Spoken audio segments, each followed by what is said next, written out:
함께 우리 감사의 고백이 되어진 줄로 믿습니다. 우리가 살아가는 세상이 얼마나 또 치열하고 또 힘든지 우리 취업하는 그 취업 준비생들 사이에 이런 우스갯소리가 있다고 합니다. 세상에서 가장 창의적인 소설은 자기소개서이고 또 가장 완벽한 판타지 소설은 이력서다. 이런 얘기가 있다고 합니다. 무슨 얘기입니까? 있는 모습 그대로 자신을 보여줘서는 뽑히지 않으니까 내 성과를 좀 부풀려서 이렇게 얘기도 하고 또 없는 능력도 있는 것처럼 이렇게 포장을 해야 취업이 되고 살아남을 수 있다고 하는 그러한 우픈 현실을 풍자한 이야기입니다. 그런데 취업 준비생들뿐만이 아니죠. 사실 우리가 살아가면서 사람들을 만났을 때 특히 처음 사람을 만나게 되면 우리가 하는 질문들을 보면 다 그렇습니다. 어떤 일을 하십니까? 직급이 얼마나 되십니까? 어느 학교를 나왔습니까? 보통 이런 것들을 우리가 많이 묻습니다. 무의식 중에 우리는 그 사람이 무엇을 이루었는지 그 인생에서 어떤 성과를 냈는지를 우리는 궁금해하는 것입니다. 그리고 그 대답에 따라서 그 사람을 대단한 사람으로 평가하기도 하고 아니면 별 볼 일 없는 사람으로 쉽게 판단해 버리기도 하는 것입니다. 이것이 어떻게 보면 우리가 살아가는 세상의 방식입니다. 여러분, 세상은 철저하게 그 사람의 성과, 그 사람의 업적으로 평가합니다.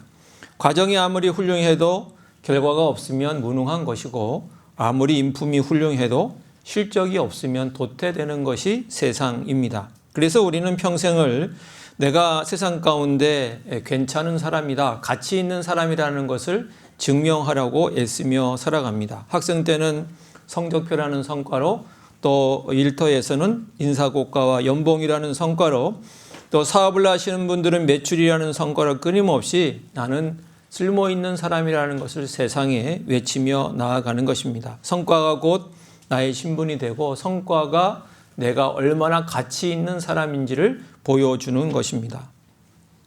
그런데 우리도 모르게 이 세상의 이 방식을 교회 안에도 그리고 하나님 앞에까지 끌고 옵니다. 우리 무의식 중에 하나님께도 내 성과를 통해서 인정받고 싶어 합니다. 하나님, 저 이만큼 봉사했습니다. 하나님, 저 이만큼 헌금했습니다. 하나님, 저 예배 빼먹지 않았습니다. 우리는 하나님 앞에 우리의 신앙적 성과들을 늘어놓습니다. 그래야만이 하나님께서 나를 인정해 주고 사랑해 주실 것 같고 그래야만 하나님께서 내게 복을 주실 것 같기 때문입니다. 그렇지만 여러분, 우리 인생이 늘 계획대로 그렇게 성과가 척척 나오는 것은 아닙니다. 정말 열심히 살았는데 사업이 어려워질 때도 있습니다. 믿음으로 자녀를 키우려고 하지만 내 뜻대로 되지 않아서 속이 타들어갈 때도 있습니다. 교회에서 직분을 맡아서 잘 감당하고 싶은데 건강이 따라주지 않는 경우도 있고 또 상황이 여의치 않아서 내 마음처럼 그 직분을 잘 감당하지 못할 때도 있습니다. 그때 우리는 무너집니다. 나는 성과가 없구나. 나는 하나님께 드릴 것이 없구나.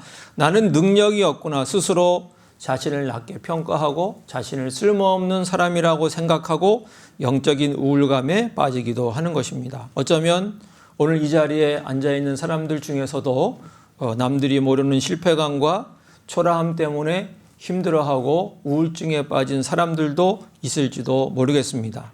여러분, 그런데 정말 우리가 아무런 성과를 내지 못하면 하나님께서는 우리를 외면하실까요? 우리가 정말 주님 앞에 어떤 업적이 없다면 주님께서 우리를 멀리 하실까요? 하나님도 세상의 면접관처럼 우리의 이력서를 보면서 합격과 불합격을 나누고 계실까요? 오늘 이러한 질문들에 대한 하나님의 답을 우리가 함께 듣기를 원합니다. 오늘 말씀을 통해 우리의 신앙이 다시 주님 원하시는 모습으로 회복되고 우리의 심령과 마음도 회복되는 역사가 우리 가운데 있게 되기를 예수님의 이름으로 간절히 축복합니다. 첫 번째, 신앙이라고 하는 것은 하나님을 이용하기보다는 하나님을 알아가는 것입니다. 우리가 먼저 해결해야 될 근본적인 질문이 이것입니다. 도대체 우리가 믿는 신앙이라고 하는 것은 무엇인가 하는 것입니다. 우리는 흔히 신앙을 능력이나 해결의 관점으로 생각합니다. 기도하면 응답받는다. 믿으면 기적이 일어난다. 하나님이 내 문제를 해결해 주신다. 물론 맞습니다. 하나님은 전능하신 분이기 때문에 우리를 도와주십니다. 그렇지만 이것이 신앙의 결과이지 신앙의 본질은 아니라는 것입니다. 만약 신앙의 목적이 단지 내 문제를 해결받는 데에만 있다면 하나님은 우리의 인격적인 아버지가 아니라 필요할 때 동전을 넣고 내 필요한 것을 얻기 원하는 어떤 자판기 같은 그런 분이 되어버리고 마는 것입니다. 오늘 우리가 좀 함께 주목할 말씀이 있는데 예레미야 9장 23절과 24절 말씀입니다. 우리 같이 한번 길지만 함께 읽어보겠습니다. 여호와께서 이와 같이 말씀하시되 그의 지혜를 자랑하지 말라.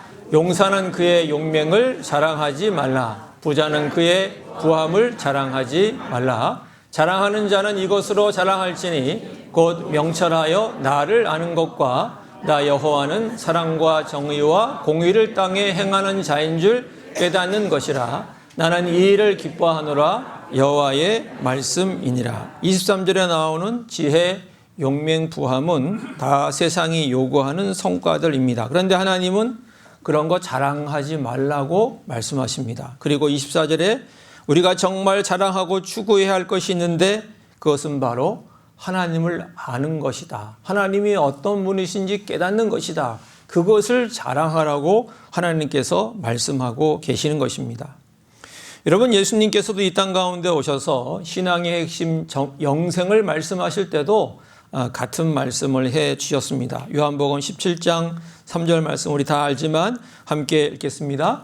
영생은 곧 유일하신 참 하나님과 그가 보내신 자 예수 그리스도를 아는 것이니라. 하나님이 누구신지, 하나님이 어떤 분이신지 그 알아가는 것이 우리 신앙이고 신앙의 본질인 것을 우리에게 말씀해 주고 있습니다.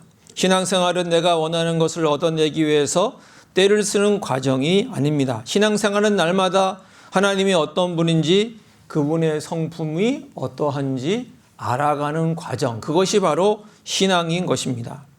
여러분, 그런데 안타깝게도 구약 이스라엘 백성들 그리고 심지어 오늘날 우리들도 자꾸만 하나님 앞에 성과를 가지고 와서 하나님께 자꾸 내어놓고 자랑하려고 합니다. 하나님, 내가 하나님께 제사를 드렸습니다. 하나님께 헌금했습니다. 하나님, 저 무언가를 행했습니다라고 자꾸 주님께 내어놓고 주님께 인정을 받으려고 합니다. 이런 우리를 향해 하나님께서는 호세아 6장 6절을 통해서 이렇게 말씀해 주셨습니다. 우리 같이 읽겠습니다. 나는 인애를 원하고 제사를 원하지 아니하며 번제보다 하나님을 아는 것을 원하노라. 하나님이 말씀하십니다. 내가 원하는 것은 단순히 번제물이 아니고 제사가 아니라 하나님은 나가 누구인지, 내가 누구인지 아는 것, 그걸 원하는 것이고 그 하나님을 사랑하는 것을 주님께서는 원하신다고 말씀하고 있습니다. 하나님은 우리의 손에 들린 예물을 보시기 전에 우리와 눈을 맞추시기를 원하십니다. 하나님은 우리의 노동력이 필요하신 분이 아닙니다. 하나님은 우리의 사랑을 원하시고 우리의 사랑이 고픈 분이십니다. 사랑하는 성도 여러분, 하나님은 단순히 일을 처리해 주는 해결사가 아니십니다. 하나님은 우리와 교제하시고 우리와 사랑을 나누시는 인격적인 아버지이십니다.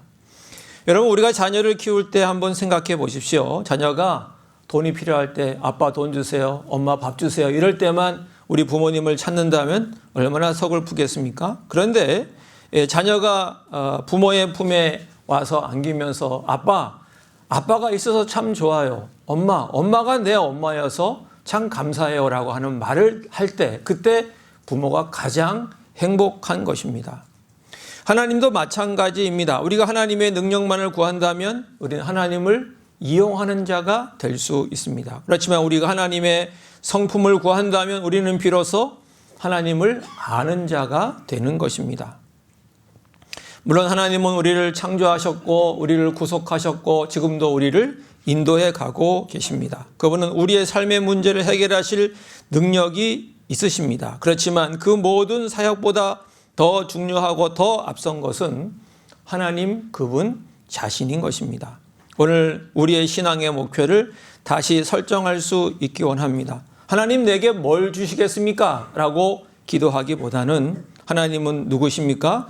저는 하나님을 더 많이 알기 원합니다. 하나님이 어떤 분인지 더 많이 알아가기 원합니다라고 기도하고 고백할 수 있는 우리가 되기를 원합니다. 그래서 하나님을 이용하는 신앙에서 하나님을 아는 신앙으로 하나님의 얼굴을 구하는 신앙으로 나아갈 수 있기를 우리 주 예수님의 이름으로 간절히 축복합니다. 두 번째, 하나님은 우리의 업적이 아닌 우리 자신을 원하신다는 것입니다. 금방 우리가 본 것처럼 우리의 신앙이란 하나님이 무엇을 주시는가 보다 하나님이 어떤 분인가를 아는 것이라고 했습니다. 이 신앙의 원리는 마치 거울 같아서 하나님께서 우리를 보실 때도 마찬가지입니다. 우리가 하나님의 능력보다 하나님의 존재를 구해야 하듯이 하나님께서도 우리를 보실 때 우리의 능력과 성과보다도 우리가 어떤 사람인지에 주님께서는 관심을 가지고 계신다는 것입니다. 우리가 오늘 본문으로 읽은 사무엘상 16장 우리 6절 7절 말씀 다시 한번 같이 읽어보겠습니다. 그들이 오매 사무엘이 엘리압을 보고 마음에 이르기를 여호와의 기름 부으실 자가 과연 주님 앞에 있도다 하였더니 여호와께서 사무엘에게 이르시되 그의 용모와 키를 보지 말라. 내가 이미 그를 버렸노라. 내가 보는 것은 사람과 같이 아니하니 사람은 외모를 보거니와 나 여호와는 중심을 보느니라 하시더라. 하나님께서 사울 왕을 버리시고 새로운 왕을 세우기 위해 사무엘을 이새의 집에 보내셨습니다. 이때 이새의 장남 엘리압이 들어오게 되고 엘리압의 외모를 본 사무엘이 감동을 받고 이 사람이 하나님이 말씀하시는 왕이구나 라고 생각을 했습니다. 그의 용모와 키가 출중했다고 얘기하는데 훤칠한 키, 잘생긴 외모, 장남이라는 기득권까지 누가 봐도 완벽한 스펙을 가지고 있었고 사무엘이 볼 때도 왕이 될 상으로 보였던 것입니다. 그런데 하나님께서 사무엘의 그런 생각을 단칼에 자르십니다. 그의 용모와 키를 보지 말라. 내가 이미 그를 버렸다라고 얘기합니다. 사람들이 볼 때는 합격인 것 같은데 하나님은 불합격이라고 말씀하십니다. 세상의 이력서로는 만점인데 하나님의 채점 기준으로는 아직 미달이라는 것입니다.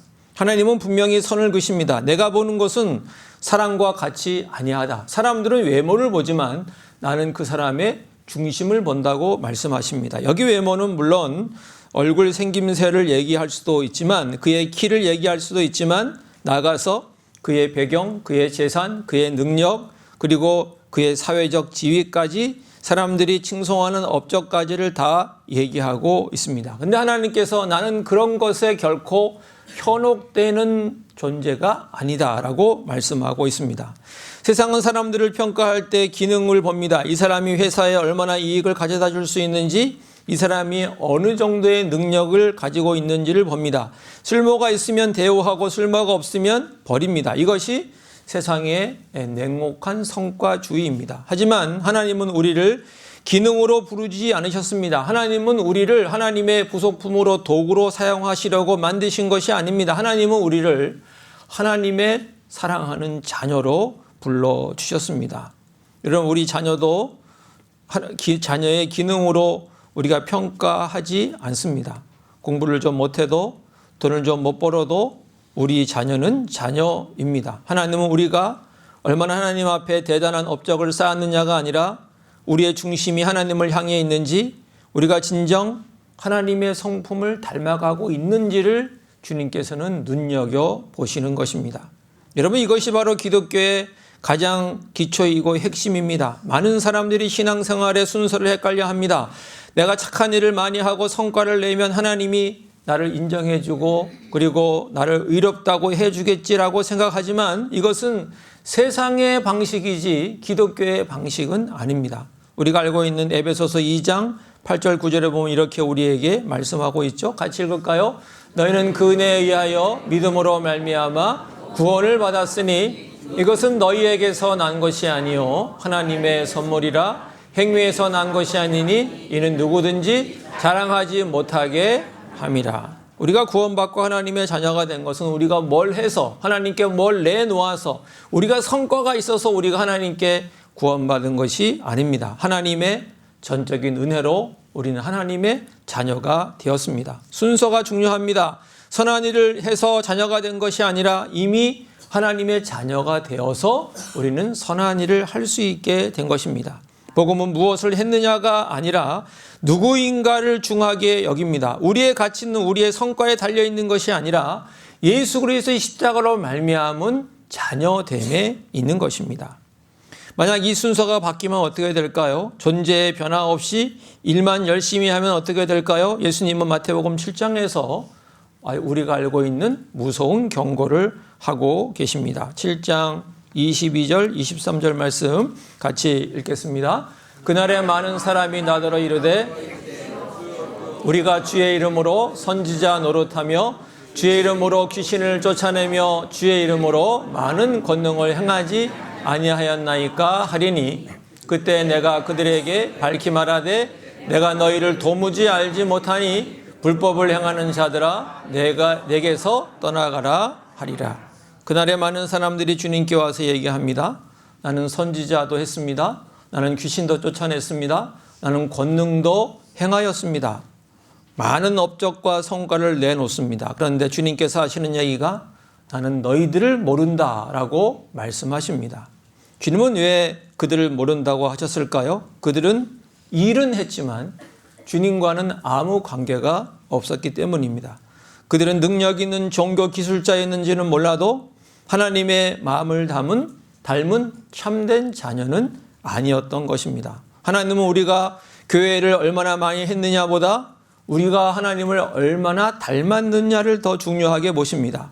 일만 하고 사랑이 없는 사람보다 조금 서툴러도 주님의 성품을 지닌 사람을 하나님은 기뻐하시고 좋아하시는 것입니다. 사랑하는 성도 여러분, 혹시 우리가 내세울 성과가 없고 능력이 부족하다고 우울해하거나 위축되어 계신 분들이 있습니까? 세상의 기준에 속지 마시기를 바랍니다. 하나님께는 이력서가 필요 없습니다. 하나님께는 능력과 성과가 아닙니다. 하나님은 우리의 중심을 보시는 것입니다. 이제 우리의 기도를 바꾸기를 원합니다. 하나님, 내가 더 많은 일을 하게 해주세요. 하나님, 내게 더 큰 능력을 주세요라고 기도하기보다는 하나님, 내가 하나님을 닮은 사람이 되게 해주세요. 하나님의 보시는 그 중심이 주님 마음에 합한 사람이 되게 해주세요라고 기도할 수 있는 우리가 되기를 원합니다. 따뜻하고 넉넉한 사람이 되게 해달라고 기도하기를 원합니다. 조금 느려도 곁에 있으면 편안하고 위로가 될 수 있는 그러한 푸근한 사람이 되게 해달라고 기도하는 우리가 되기를 원합니다. 우리 모두 하나님을 닮은 좋은 사람, 푸근한 사람이 될 수 있기를 우리 주 예수님의 이름으로 간절히 축복합니다. 마지막 세 번째 하나님의 시선은 사랑의 사람에게 모읍니다. 하나님이 우리의 성공이나 업적을 보지 않고 우리의 됨됨이를 보신다면 과연 하나님은 우리가 어떤 사람이 되기를 원하실까요? 우리가 하나님 앞에 섰을 때 하나님이 가장 기뻐하시고 찾으시는 모습은 무엇일까요? 똑똑한 사람일까요? 많이 배운 사람일까요? 아니면 돈을 많이 벌어서 헌금을 많이 한 사람일까요? 성경의 대답은 명확합니다. 하나님께서 우리에게 원하시는 단 하나의 모습, 주님께서 기뻐하시는 그 모습은 바로 사랑의 사람이 되는 것입니다.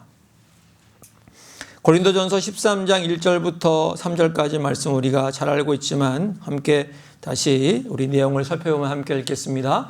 내가 사람의 방언과 천사의 말을 할지라도 사랑이 없으면 소리나는 구리와 울리는 꽹과리가 되고 내가 예언하는 능력이 있어 모든 비밀과 모든 지식을 알고 또 산을 옮길 만한 모든 믿음이 있을지라도 사랑이 없으면 내가 아무것도 아니요 내가 내게 있는 모든 것으로 구제하고 또 내 몸을 불사르게 내줄지라도 사랑이 없으면 내게 아무 유익이 없느니라. 사도 바울은 당시 교인들이 그토록 갈망했던 최고의 신앙적 성과들을 나열합니다. 사람의 방언과 천사의 말, 영적인 언변, 예언하는 능력과 산을 옮길 만한 믿음, 영적인 능력, 그리고 내게 있는 모든 것으로 구제하고 내 몸을 불사르게 내어주는 최고의 헌신, 이것을 내어놓습니다. 여러분, 이 정도면 엄청난 성과 아니겠습니까? 이 정도면 교계 신문에 날 정도의 엄청난 업적입니다. 그런데 성경이 뭐라고 얘기합니까? 이것이 소리나는 구리와 울리는 꽹과리가 될 수도 있고 이것이 아무것도 아니고 이것이 아무 유익이 없을 수 있다고 말씀하고 있습니다. 아무리 화려한 업적을 쌓아도 그 사람 안에 사랑이 없다면 하나님 보실 때는 아무것도 아니다. 하나님 보실 때는 0점이다라고 말씀하고 있는 것입니다. 여러분, 우리는 종종 성령 충만을 오해합니다. 성령 충만하면 방언이 터지고, 성령 충만하면 귀신을 내쫓고, 성령 충만하면 병을 고칠 수 있다고 우리는 생각합니다. 그렇지만 성령님은 물론 은사를 주시기도 하지만 은사라고 하는 것은 사역을 위한 도구일 뿐이고 성령님의 궁극적인 목표는 아닙니다. 성령님이 우리 안에 거하시는 진짜 목적은 우리로 하여금 성령의 열매를 맺는 데 있는 것입니다. 우리가 알고 있는 갈라디아서 5장 22절 23절 성령의 열매를 함께 우리 보실까요? 같이 읽겠습니다. 오직 성령의 열매는 사랑과 희락과 화평과 오래 참음과 자비와 양성과 충성과 온유와 절제니 이 같은 것을 금지할 법이 없느니라. 여러분, 성령의 열매 가운데 능력이 있습니까? 기적이 있습니까? 성령의 열매 가운데 성공이 있습니까? 성령의 열매 가운데 대박이 있습니까? 이런 단어는 성령의 열매에 나와 있지 않습니다. 성령의 열매는 모두 인격을 얘기하고 성품을 말씀하고 있습니다. 그리고 그 첫 번째로 사랑을 하나님께서 말씀하고 계십니다. 하나님은 우리가 능력 있는 기능이 되기보다 예수님을 닮은 사랑의 인격체로 성숙하기를 원하십니다. 하나님을 믿으면 믿을수록, 주님을 믿는 시간이 길어지면 길어질수록 점점 더 사랑의 사람으로 바뀌기를 주님께서는 원하고 계시는 것입니다. 왜 여러분 많은 성품 가운데 사랑일까요? 하나님이 사랑이시기 때문입니다. 요한일서 4장 8절 하반절에 이렇게 우리에게 명확하고 간단하게 말씀하고 있습니다. 같이 읽을까요? 하나님은 사랑이심이라. 우리가 믿고 따르는 대상이 사랑이기 때문입니다. 누군가를 깊이 사랑하고 가까이 하면 그 사람을 닮게 됩니다. 우리가 정말 주님을 사랑한다면, 우리가 정말 주님을 믿는다면 시간이 지날수록 우리는 주님처럼 사랑의 사람으로 점점점 변화되고 주님을 닮아서 사랑으로 나아갈 수밖에 없는 것입니다. 여러분, 우리가 신앙생활을 오래 했는데도 여전히 사랑이 없고 날카롭고 비판적이고 쌀쌀하다면 우리가 정말 주님을 믿고 있는지, 정말 하나님을 사랑으로 믿고 있는지 우리 자신을 한번 돌아보아야 합니다. 가장 위대한 신앙의 성취는 큰일을 해내는 것보다 사랑의 사람으로 변화되는 것입니다. 사랑하는 성도 여러분, 세상은 우리에게 자꾸 성과를 이야기하고 능력을 이야기하고 업적을 이야기합니다. 그렇지만 하나님은 오늘 우리에게 말씀하십니다. 사랑하는 내 아들, 사랑하는 내 딸아, 사랑의 사람이 되라고 우리에게 말씀하고 있습니다. 하나님께는 능력이 좀 부족해도 괜찮습니다. 성과가 좀 더뎌도 괜찮습니다. 대신 옆에 있는 사람을 품어줄 수 있는 넉넉한 사람이 되기를 원합니다. 옳고 그름을 따지기보다 아픔을 먼저 공감해 주는 사람, 상대방의 허물이 보일 때 지적하기보다 조용히 덮어줄 수 있는 사람, 나와 생각이 다른 사람에게도 웃으며 자리를 내어줄 수 있는 사람, 하나님은 그런 사람을 찾고 계십니다. 우리가 가정에서, 일터에서, 그리고 교회 안에서 이런 사랑의 사람이 될 수 있기를 우리 주 예수님의 이름으로 간절히 축복합니다. 마지막으로 한 분의 이야기를 말씀드리려고 합니다. 20세기 최고의 영성가라 불리는 헨리 나우엔 박사님의 이야기입니다. 그는 우리가 부러워할 모든 스펙을 가진 사람이었습니다. 세계 최고의 지성이라 불리는 하버드 대학의 교수였고 또 예일 대학의 교수였습니다. 수만 명의 독자를 거느린 베스트셀러 작가였습니다. 세상의 기준으로 치자면 그는 아주 성과가 있는, 업적이 있는 유명한 사람이었습니다. 하지만 그의 내면은 병들어 가고 있었다고 합니다. 강단에서 학생들의 박수갈채를 받고 내려오면 견딜 수 없는 공허감과 우울감이 밀려왔다고 합니다. 내가 내 강의를 마치면 내 가치는 떨어지는 것이 아닐까? 내가 더 좋은 책을 쓰지 못하면 사람들이 나를 잊어버리지는 않을까? 끊임없이 자신의 능력을 증명해야 한다는 강박감이 그를 짓눌렀고 그는 깊은 우울증에 빠져 영적으로 탈진하고 말았습니다. 그러던 어느 날 그는 아주 충격적인 결정을 내리게 됩니다. 그는 화려한 교수직을 다 내려놓고 캐나다의 라레시 데이브레이크라고 하는 정신지체 장애인 시설로 들어가게 되었습니다. 그곳에서 그가 맡은 일은 지적장애를 가진 청년 아담을 돌보는 것이었습니다. 그 청년은 말도 못하고 혼자서는 밥도 못 먹고 또 걷지도 못하는 중증 장애인이었습니다. 헨리 나우에는 매일 아담을 씻기고 밥을 먹이고 용변을 치워주었습니다. 처음에는 무척 힘들었다고 합니다. 내가 그래도 하버드 교수였는데, 내가 그래도 베스트셀러 작가였는데, 내가 그래도 공부를 많이 한 박사였는데 지금 내가 여기서 뭘 하고 있는 건가 하는 생각이 불쑥불쑥 올라왔다는 것입니다. 그런데 시간이 지나면서 헨리 나우에는 놀라운 사실을 발견하게 됩니다. 그 지적 장애인인 청년 아담은 헨리 나우엔이 박사였는지 교수였는지 베스트셀러 작가였는지 전혀 모른다는 것입니다. 아담은 헨리의 업적에는 아무런 관심이 없었습니다. 하지만 그 청년은 헨리가 곁에 있어주는 것만으로도 환하게 그를 웃으며 그를 맞아주고 그를 전적으로 신뢰하고 그를 사랑하였습니다. 헨리 나우에는 이렇게 고백했습니다. 나는 평생 내가 쓴 책과 나의 업적으로 사랑받고 평가받으려고 했습니다. 그렇지만 이 청년은 나에게 가르쳐 주었습니다. 내가 아무런 업적이 없어도 나는 사랑받기 위해 태어난 존재라는 것을 말입니다. 그는 비로소 성취 성과의 감옥에서 탈출하였습니다. 그리고 남은 생을 세상에서 약한 자들을 품어주는 사랑의 사람으로 살다가 하나님의 품에 안겼습니다. 사랑하는 성도 여러분, 하나님께서 우리에게 원하시는 모습이 바로 이런 것입니다. 우리의 능력, 우리의 성과, 우리의 업적으로 하나님께 인정받는 것이 아닙니다.